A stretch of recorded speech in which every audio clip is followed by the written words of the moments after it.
The Southern Uplands are the southernmost and least populous of mainland Scotland's three major geographic areas. The term is used both to describe the geographical region and to collectively denote the various ranges of hills and mountains within this region. An overwhelmingly rural and mainly agricultural region, the Southern Uplands are partly forested and contain many areas of open moorland. Geology. The Southern Uplands consist mainly of Silurian sedimentary deposits deposited in the Iapetus Ocean from 400–500 million years ago. These rocks were pushed up from the seabed into an accretionary wedge during the Caledonian orogeny, roughly 400 million years ago, when the continents and terrains of Laurentia, Baltica and Avalonia collided. The Caledonian orogeny is named for Caledonia, a Latin name for Scotland.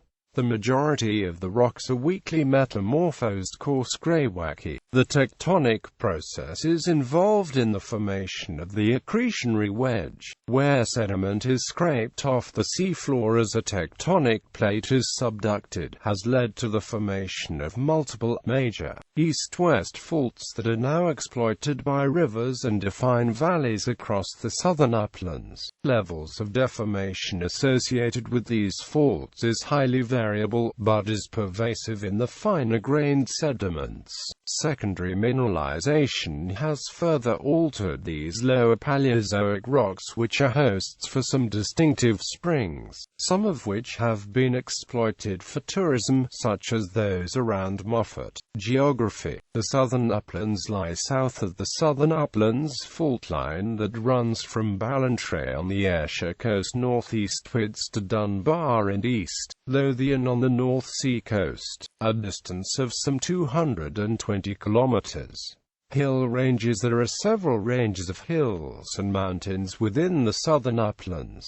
From east to west these are Cheviot Hills straddling the eastern end of the Anglo-Scottish border, Lammermuir Hills south of Dunbar, Morfoot Hills south of Edinburgh, Tweedsmuir and Manor Hills south of Tweedsmuir, Coulter Hills south of Biggar, Moffat Hills northeast of Moffat, Ettrick Hills south of Moffatdale, Lothian Hills between Clydesdale, Annandale and Nithsdale, Carsfen and Score Hills between Nithsdale and the Glenkens, Galloway Hills west of the Glenkens. This is a large hill area lying between Loch Doon in the north and the Solway Firth to the south, and having the sub-ranges the Awful Hand, Dungeon Hills, Rins of Kells, Minnigaff Hills and the range around Cairnsmore of Fleet near the Solway coast.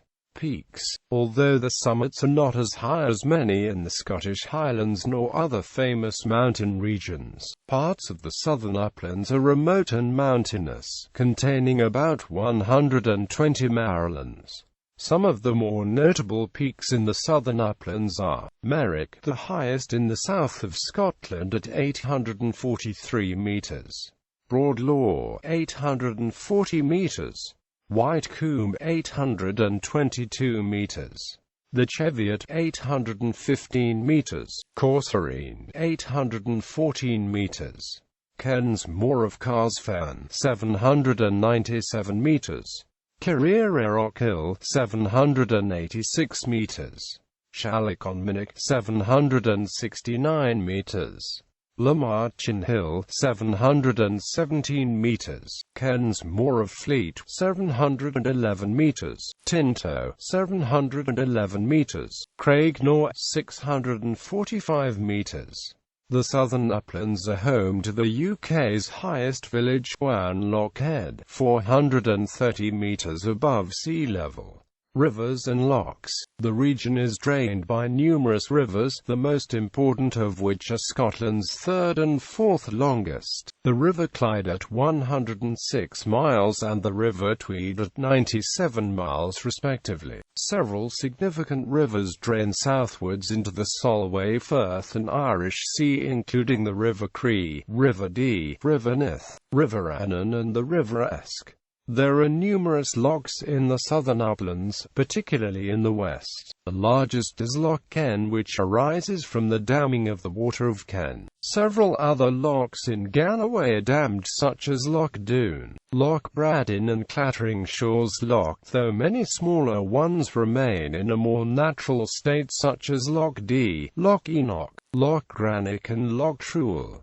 To the east of Moffat is the largest natural body of water in the southern uplands, St. Mary's Loch, together with the adjacent Loch of the Lowes and nearby Loch Skene. There are several other reservoirs in the vicinity, including Megget Reservoir, Taller Reservoir and Fruid Reservoir, whilst Deer Reservoir lies among the lower hills. Wildlife. The area has a wide diversity of species and habitats. The uplands support black and red grouse, mountain hares, raptors such as golden eagles and hen harriers, and some unusual plant species. The western hills are home to red deer, roe deer and feral goats.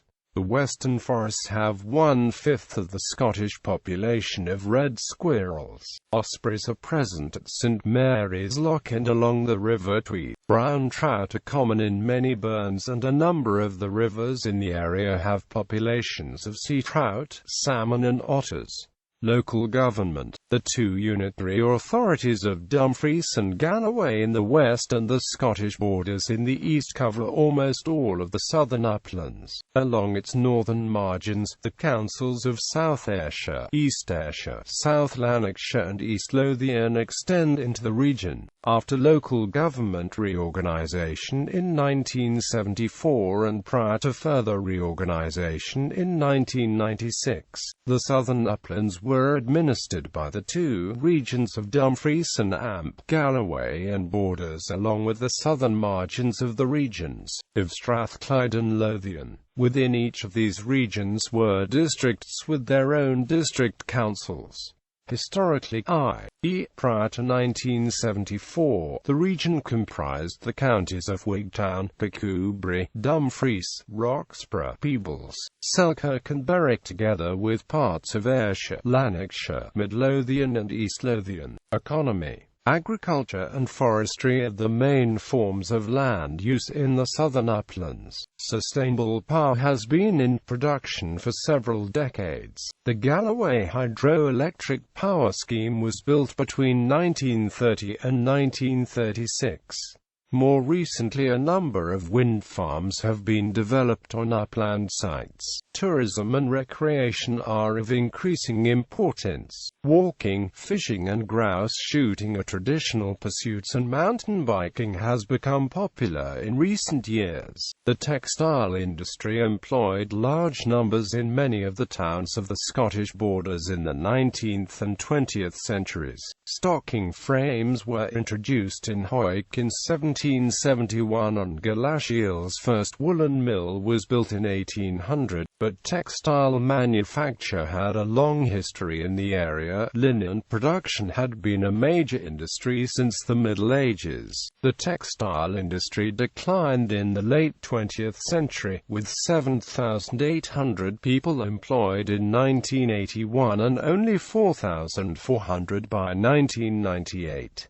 However, it continues to be significant both to the local economy and to that of Scotland in general. Agriculture. Generally, sheep and arable farming are more predominant in the Scottish borders to the east, while dairy farming is traditionally more important in Dumfries and Galloway. Although recent years here have seen a move away from cattle grazing towards sheep farming, several breeds of livestock have originated in the southern uplands, including Galloway cattle, Ayrshire dairy cattle and Cheviot sheep. Forestry. Large areas of the southern uplands are covered with forests such as Forest of A, Mabey Forest, Galloway Forest. The amount of forested land cover in the west and southern uplands increased greatly between the 1940s and the 1980s, from 1% to 23%. Transport. The southern uplands have always formed a major obstacle to travel between the more heavily populated and industrialized central belt of Scotland. and England to the south. Major roads and railways follow the east coast route and various valley routes radiating northwards from the Carlisle area. Road. Several primary roads run through the southern uplands, most of which run north-south, with the most notable exception being the A75.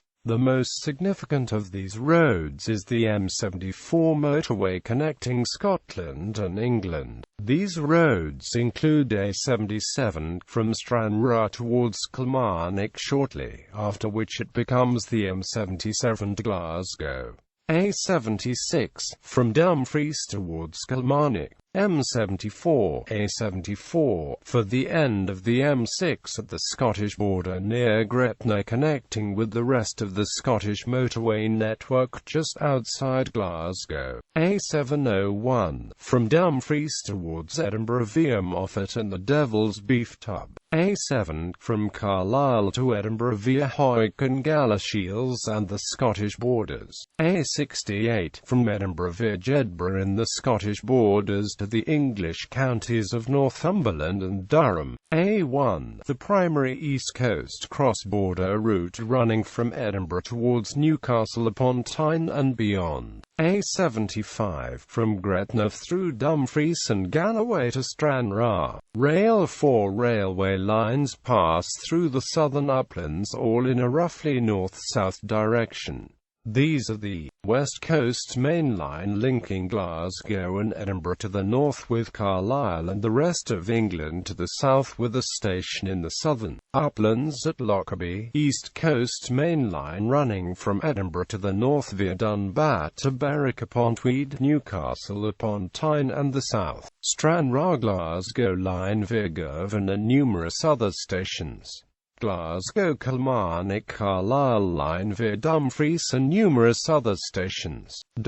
Air and sea. There are no major airports within the area. The nearest international passenger airports are Glasgow Prestwick International Airport, Glasgow International Airport and Edinburgh Airport. Vehicle ferries operate between Stranraer and Kenryan in Scotland and Belfast and Larne in Northern Ireland respectively. Recreation. Walking. There are numerous walks through the southern uplands. These include the Southern Upland Way, a 212-mile coast-to-coast walk between Port Patrick in the west and Coburn's Path in the east. Climbing. There is some good rock climbing in the southern uplands, particularly in the western portion, the Galloway Hills. The majority of the climbing is on good quality granite, often slabby and sometimes a bit broken in nature. In cold winters there is good ice climbing on the hills of Craignor, American Cairns, Moor of Fleet. Mountain biking. The Seven Stains are 7 mountain biking centres spanning the south of Scotland, from the heart of the Scottish borders to Dumfries and Galloway. They are on Forestry Commission land and, along with schemes in Wales, are regarded as the benchmark by which further trails in the UK should be developed. They are known as the Seven Stains because each venue features a stain somewhere along the forest trails. The Seven Stains: Glentrool, Kirritree, near Newton Stewart, Dalbeatty, Mabby, Forest of A.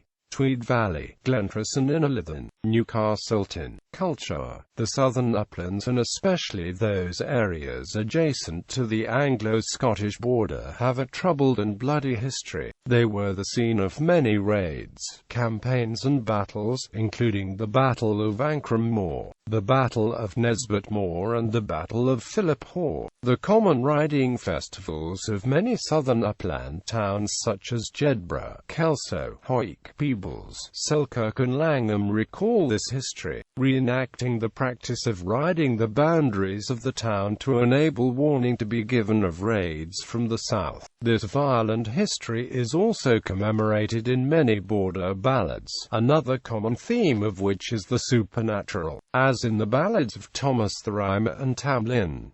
Many border ballads were collected by Sir Walter Scott in his minstrelsy of the Scottish border. Scott also portrayed the social history, folklore and traditions of the southern uplands in several of his prose and verse works, as did James Hogg, known as the Ettrick Shepherd.